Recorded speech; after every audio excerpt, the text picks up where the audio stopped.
Hello everyone, welcome to today's class. आज की इस क्लास में हम स्टडी करेंगे मूल अग्र विभज्योतक मतलब रूट एपिकल मेरिस्टेम के बारे में और कुछ थ्योरीज जो रूट एपिकल मेरिस्टेम के बारे में दी गई हैं उनके बारे में हम यहाँ स्टडी करेंगे।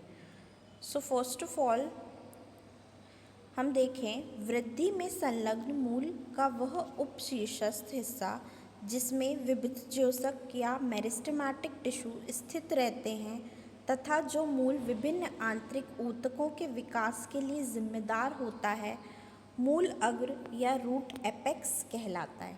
ठीक है, रूट एपेक्स क्या कहलाता है? किसी भी प्लांट का जो टॉप पोर्शन होता है जो आंतरिक ऊतकों के विकास के लिए मतलब इंटरनल टिश्यूज़ के डेवलपमेंट के लिए रिस्पॉन्सिबल होता है, उसको हम बोलते हैं रूट एपेक्स। ठीक है, अब मूलाग्र के लक्षणों की बात करें तो सबसे पहले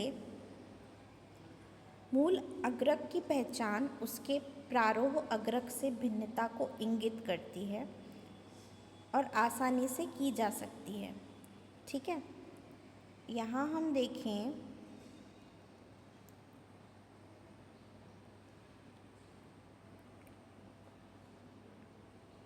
अब हम यहाँ से कुछ लक्षण देखेंगे और मूलाग्र का स्ट्रक्चर देखेंगे। ठीक है, तो यहाँ हम देखें तो मूल अग्रक हमेशा उपशीर्षस्थ मतलब सब टर्मिनल होता है। ठीक है, क्योंकि यह प्रायः अपने शीर्ष में मूल टोप की उपस्थिति के कारण उससे ढका अर्थात घिरा हुआ होता है।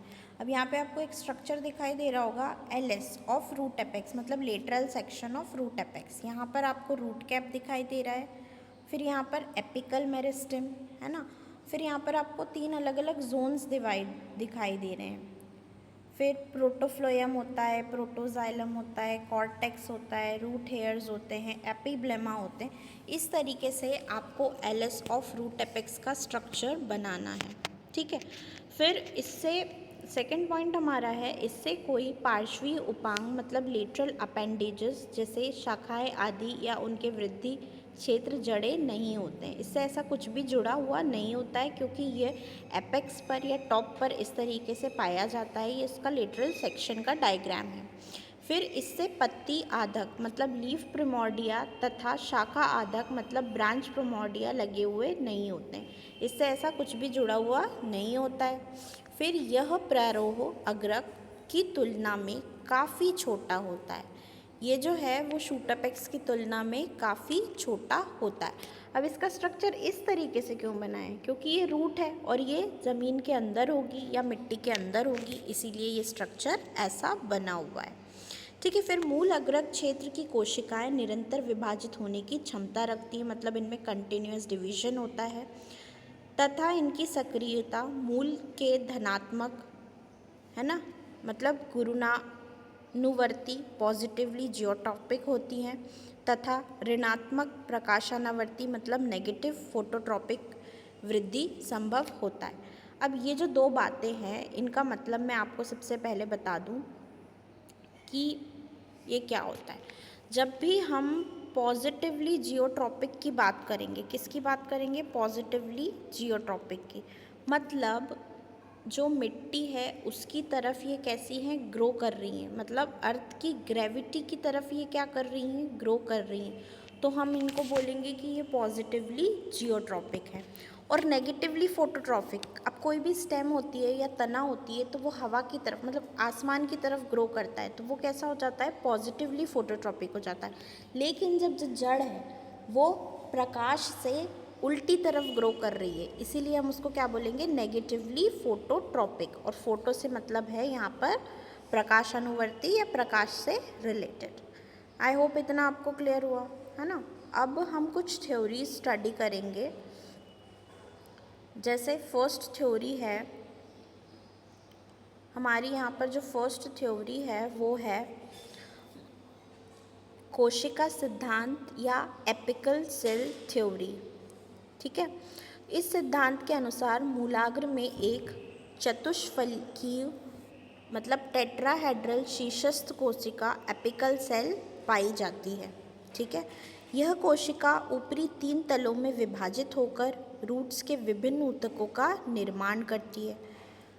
इस कोशिका के आधारित तल मतलब बेस प्लेन में विभाजन के फलस्वरूप मूल टोप या रूट कैप का निर्माण होता है। ये हमको एपिकल सेल थ्योरी बता रही है।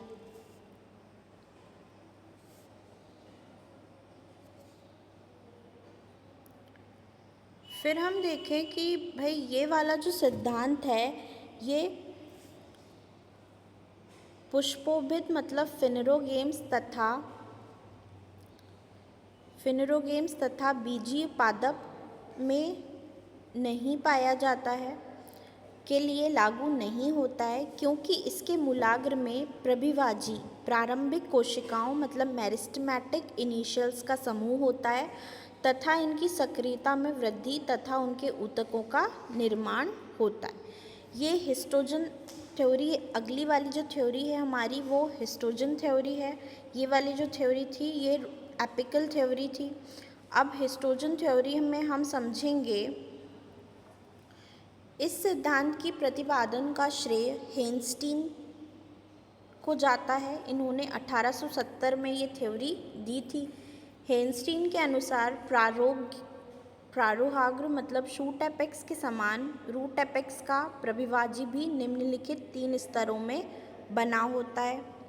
हिस्टोजन थ्योरी में क्या बताया था उन्होंने, हेनस्टीन के अनुसार जो प्रारोहाग्र होता है मतलब शूट एपेक्स होता है वो भी रूट एपेक्स के समान ही कुछ कुछ होता है।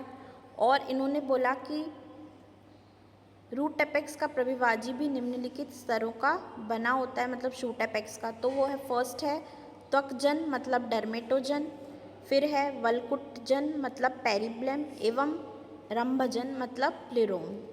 इन 3 पार्ट्स में ये डिवाइड होता है। देन हम देखें कि यह त्वकजनक मतलब डर्मेटोजन से बाह्य त्वचा मतलब एपिडर्मिस, वल्कुटजन पेरिब्लम से वल्कुट मतलब कॉर्टेक्स तथा रंभजन मतलब प्लेरोम से संवहन सिलेंडर का निर्माण होता है।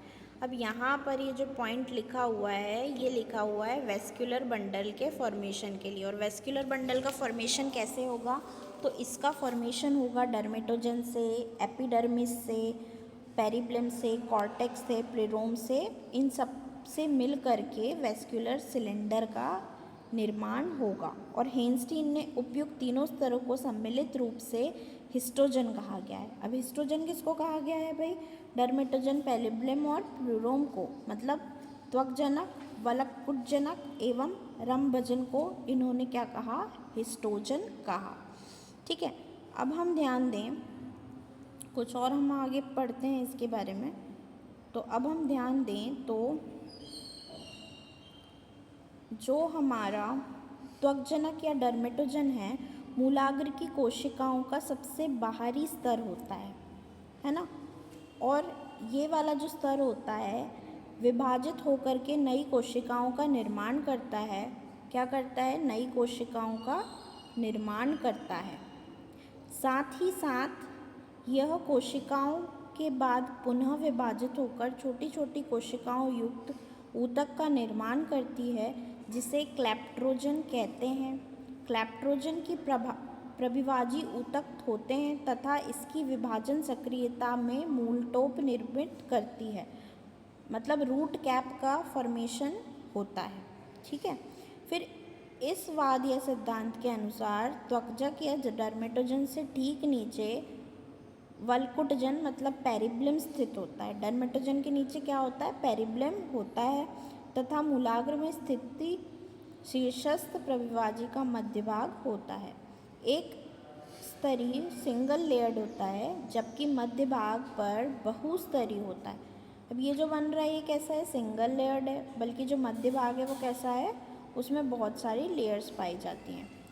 इसमें वल्कुट अर्थात कॉर्टेक्स का निर्माण होता है। फॉर्मेशन ऑफ कॉर्टेक्स कहाँ पर यहाँ पर हो रहा है, इसी लेयर में हो रहा है फॉर्मेशन ऑफ कॉर्टेक्स। ठीक है, इतना हम ध्यान रखें। फिर हम आगे के पॉइंट पर आते हैं।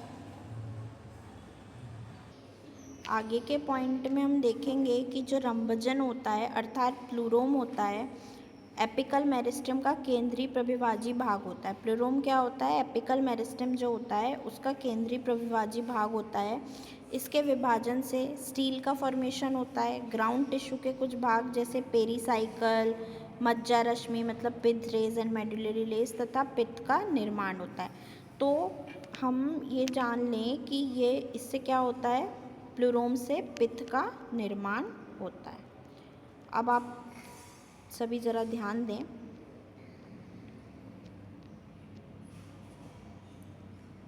ये जो हिस्टोजन थ्योरी है हमारी, हिस्टोजन थ्योरी में 3 चीज़ें हैं। किसने दी? सबसे पहले तो हेनस्टीन ने 1870 में दी। और इन्होंने क्या बताया कि जो शूट एपेक्स होती है वो भी कुछ रूट एपेक्स की तरह ही होती है और 3 स्तरों में ये डिवाइडेड होती है।